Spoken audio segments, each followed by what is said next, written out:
Hi! So XP Pen has sent me their Artist Pro 16 tablet for review. But first, before anything else, I wanna point out that I only agreed to do this video since they were fine with me giving my honest opinion. Now let's get started with the unboxing. I know most of you are here to see the actual performance of the tablet and the drawing I made, so I'll be fast with this part. It first came in a regular shipping box, and the actual box design is cool and a pretty standard box as far as boxes go. Inside is the tablet, pen, adapters, manuals, a drawing glove, a small cloth, and the tablet wires. The tablet looks very sleek. I really like the look of it and how thin it is. The buttons and wheel feel nice, though I don't use those myself while working since I'm very attached to my keyboard shortcuts. It's a bit slimmer compared to my Cintiq Pro 16, which has been my main tablet for a while. The only problem I'm seeing right now is that there's nothing on the back for attaching this to a standard mount, so you wouldn't be able to add it to a monitor arm. It doesn't come with a stand either. They sell those separately, which is fine. But unfortunately, I don't have one to fit this tablet right now, so my posture working flat on my table will be quite like a shrimp. The pen comes in a nice and sturdy metallic case, which you can push down to open and then slide out the part holding the pen and the spare nibs. I think this is very nice as it doubles as a possible travel container for your precious pen and also holds the nibs so you won't lose them like I always tend to lose mine. I'm looking forward to testing out this pen's performance as they are specifically hyping up their new pen technology when it comes to this tablet. I won't be able to tell you how it compares to the older pens of the same brand, but I'll test it with the feel of my Wacom Cintiq pen in mind. In terms of the physical aspects, this pen is thinner and quite light. These are the wires, more on that later once I connected them. I usually don't bother with manuals, but for connecting display tablets, this is where I'll make the exception. I'm happy they've included a glove too, so people don't have to buy that separately, since it's pretty essential for using a display tablet. And I suppose it is nice they've included so many different adapters as well to make sure this tablet will work in many different countries.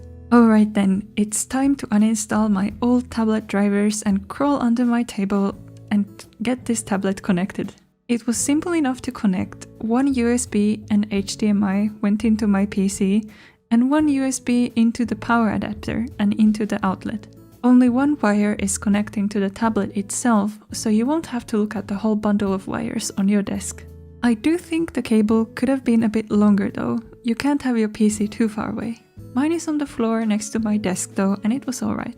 Then I downloaded the drivers from the XP Pen website, ran the installation, restarted my PC, pressed the power button on the tablet, started up my drawing program, and it worked! Right out of the box. Not gonna lie, I was very much expecting some super annoying driver or setup problems that would ruin my day and drain me of my will to draw anything, but I was delightfully surprised nothing like that happened. But as I get started, I noticed that, as with all tablet pens, you have to press down really hard to get to the maximum pressure.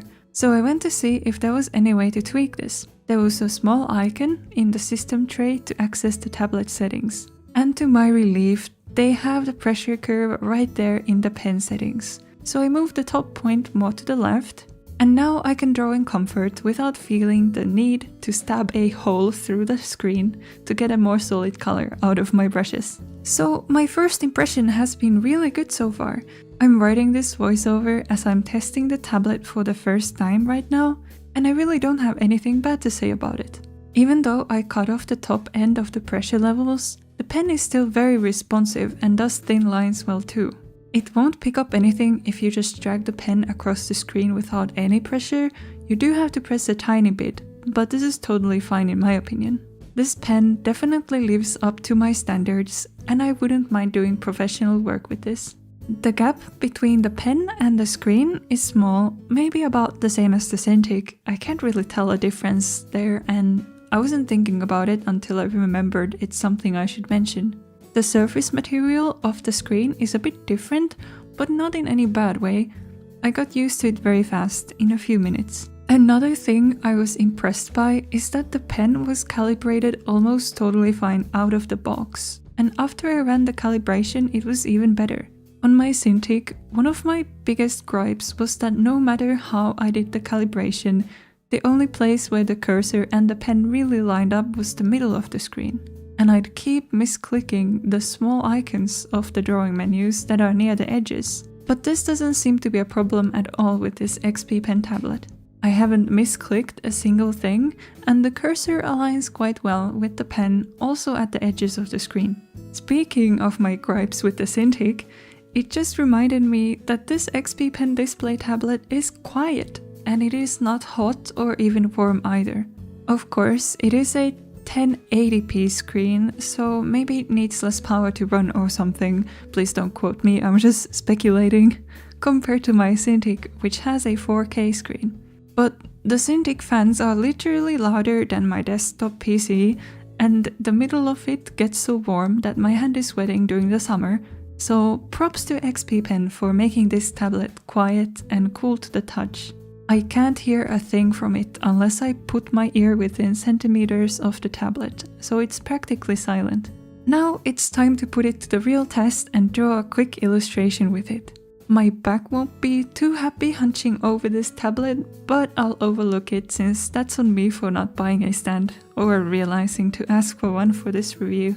After sketching for a bit, I haven't noticed anything off-putting about the tablet, which is to say I could just focus on my drawing, which was great. After about an hour of sketching, the tablet is a tiny bit warm, but nothing noticeable.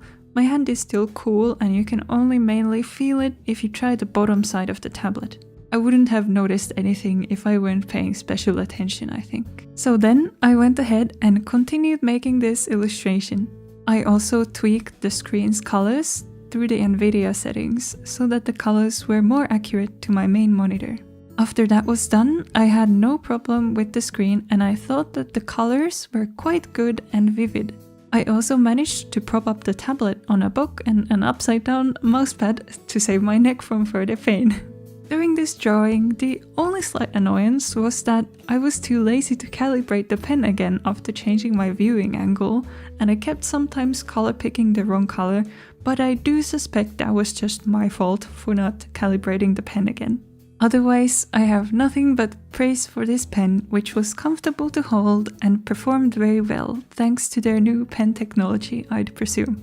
And you may be watching this video in 2022, but this tablet was released in late 2021, so it is quite new and not to be mixed up with their older 16-inch tablet. Overall, I've had a very positive experience with the XP Pen Pro 16 display tablet, and I could heartily recommend it to hobbyists and people wanting to get into digital art, and also those aspiring to go professional. The setup was easy, the screen is solid, and it just works well. The price is very fair and it doesn't feel like a budget tablet whatsoever. I'd say my Cintiq Pro 16 is only marginally better, and only because of the higher resolution, but it has many other problems and costs more than 3 times the price of this tablet. The only issue for me recommending the XP Pen Pro 16 to professionals is that I have been personally finding the 16 inches size a bit too small in the past year or so, and the 1080p resolution leaves a bit to be desired. But you could totally do professional work on this tablet, and I'd say I definitely could. It's just a matter of personal preference for the size and resolution. I've been enjoying using more of my arm for drawing instead of always drawing from my wrist, so I feel I need more space to do that. And not to mention the UI of my drawing program feeling a bit cramped. Now, if they were to make a 1440p or a 4K tablet like this one, and in a size between 20 and 24 inches, I would be totally down to swap tablets for good. That's how solid I'd say this one is. So I hope this review has been helpful. You can find links to view more of my work in the description below if you're interested, and I suppose there'll be a link or two for the tablet as well. Thank you so much for watching, and I hope you'll have a great day.